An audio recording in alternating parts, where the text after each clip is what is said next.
పిన్నిస్, ఒక గుండె సూదులు తయారు చేస్తున్న ఒక హంట్ అనేటువంటి వ్యక్తి, అతను ఇక్కడ పిన్నిస్ గుచ్చుకుంటుంది, అంటే పిన్నిస్లన్నీ కూడా పనిచేస్తుంటారు, గుండు సూదులు తయారు చేస్తారు, ఫైల్స్ అని తయారు చేసి దగ్గర పనిచేస్తాడు. ప్రతి ఆదివారం ఈయన కుటుంబంతో భార్య బిడ్డలు తీసుకొని చర్చికి వెళ్తాడు.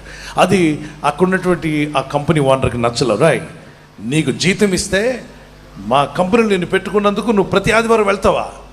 చర్చికి ఎందుకు వెళ్తున్నావు?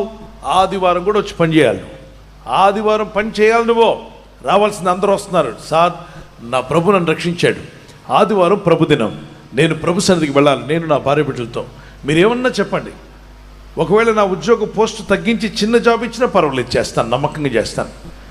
నాకు ఇప్పుడు ఇస్తున్న జీతం కన్నా తగ్గించినా పర్వాలేదు, కానీ చర్చి మాత్రం మానవద్దని చెప్పి మానిపించకండి సార్, నేను చర్చికి వెళ్ళాలి, నేను ఆదివారం ప్రభు సన్నిధికి వెళ్తాను, ప్రార్థన చేస్తాను, నాకు చాలా ఆనందంగా ఉంటుంది, తృప్తిగా ఉంటుంది. ఆ ఆనందంతోనే వారమంతా నేను పనిచేయగలుగుతున్నాను.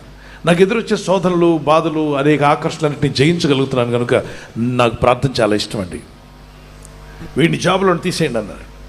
జాబ్లో ఉండి యు ఆర్ ఫైర్డ్ అన్నప్పుడు బయటికి పంపించారు. ఫైర్ అయిపోయాడు, ఫైర్ చేశారు, ఇంటికి వెళ్ళిపోయాడు, ఒంటరితనంలో గడుపుతున్నాడు. ఆయన భార్య దుఃఖపడద్దు, ప్రార్థనకు వెళ్తున్నందుకు కదా వాళ్ళు మనల్ని తీసేశారు, దేవుడే మనకు మార్గం చూపిస్తాడులే, దేవుని సన్నిధికి వెళ్దామని ఆదివారం చర్చికి వెళ్ళడం, ప్రార్థన చేయడం. మిగిలిన టైంలో వచ్చి చిన్న గార్డెన్ వర్క్ అంతా చేసుకుంటున్నారు. ఆయన గార్డెన్ పని చేస్తుంటే ఆయనకి ఎప్పుడు ఈ కంపెనీలో పనిచేసినప్పుడు గుండు సూదులు, తెలిసిన వాళ్ళు చేయొద్దని గుండు సూదులు తెలుసు కదా, అవి షర్ట్స్ వాటి పెట్టినప్పుడు పెడుతున్నారు, ఫైల్స్ పెట్టడానికి. అది ఇక్కడ పెట్టుకుని ఉండేవాడు వర్క్లో. ఒకసారి ఇలా పురుగు వెళ్ళినట్టు అనిపించి ఇలా కొట్టాడు, వెంటనే అది గుచ్చుకుంది, రక్తం కారుతుంది. ఆయన భార్య పరిగెత్తుకుని వచ్చి ప్లేయర్ తీసుకురమని తీసుకొచ్చింది. ఇదేంటి దేవా, మునిగే నక్క మీద తాటికే పడినట్టు, అసలే కష్టాల్లో ఉంటే మళ్ళీ ఇదేంటి ఇది గుచ్చుకోవడం, నాకు రక్తం కారడం అని చెప్పి దాన్ని నెమ్మదికి ఇలా పట్టి తీశారు బయటికి. తీసిన తర్వాత ప్రభు ఆయనతో మాట్లాడుతున్నాడు, నా కుమారుడా, ఈ ప్రపంచంలో ఇంతవరకు అందరూ గుండు సూదులే చూశారు, కానీ నీకు కొత్త ఐడియా ఇస్తున్నాను. ఏంటి ప్రభు ఐడియా? ఇక్కడ నుండి నువ్వు సేఫ్టీ పిన్ తయారు చేస్తావు, గుచ్చుకోని పిన్ను తయారు చేయి. ప్రజలకు అవసరం అది, గుచ్చుకోనటువంటి పిన్నుని తయారు చేయి. సేఫ్టీ పిన్ని తెలిసిన వాళ్ళు చేయొద్దండి.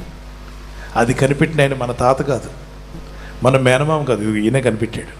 వాల్టర్ హంట్ చర్చి మానిపించినందుకు ప్రార్థన చేయడానికి గుండు సూదులు కంపెనీలో పనిచేస్తున్నానికి, పోరా నువ్వు చర్చికి వెళ్తే కంపెనీకి రావద్దని చెప్పి పంపిస్తే దేవుడికి ఇచ్చిన ఐడియా, ఈ పిన్నిస్ తెలిసిన వాళ్ళు చేయొద్దని. ఇప్పటి వరకు దీన్ని పడగొట్టిన రికార్డు వచ్చిందా? గట్టిగా చెప్పాలి. ఇంతవరకు దీన్ని బ్రేక్ చేయలేదు. దేవుడిచ్చిన ఐడియాలు అలా ఉంటాయి, దేవుడిచ్చిన ఐడియాలు అలా ఉంటాయి, అద్భుతంగా ఇచ్చాడు ఆలోచన. దేవుడు నాకు ఆలోచన ఇచ్చాడు.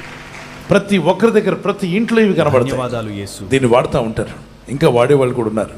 అనేక దేశాలకు వెళ్తున్నప్పుడు దేవుని బిడ్డలను గమనించండి, ఇంత గొప్ప ఆలోచన ఆయనకి ఎలా ఇచ్చాడంటే, దేవుడు ఒక శ్రమ నుండి, ఒక కష్టం నుండి, ఒక బాధ నుండే దేవుడు ఆలోచన తీసుకొచ్చాడు. కాబట్టి ఈరోజు శ్రమలో వెళ్తున్నావా, కష్టంలో ఉన్నావా, బాధలు ఉన్నావా, అలా ఏడుస్తూ కూర్చోవద్దు. నాకెందుకు శ్రమ, నాకు ప్రభు ఇందులో నన్ను ఏం నేర్చుకోమంటావు అనండి గట్టిగా. ఇందులో నన్ను ఏమి నేర్చుకోమంటావు? ఈ విషయంలో నేను నేర్చుకోవాలి, ఎలా ఎదగాలి, ఎలా నేను అధిగమించాలి, నాకు ఆ కృప దయచేయి, ఆ జ్ఞానం దయచేయమని నువ్వు ప్రార్థిస్తున్నప్పుడు తప్పక నీ దేవుడు జ్ఞానాన్ని ఇస్తాడు, దీవిస్తాడు, ఆస్వాదిస్తాడు, లేవనెత్తుతాడు, నిన్ను బలపరుస్తాడు, నీ ఇంటిని దీవించే రోజు రాబోతుంది. నమ్మిన వారు గట్టిగా దేవునికి స్తోత్రాలు చెల్లిద్దాం. Praise the lord.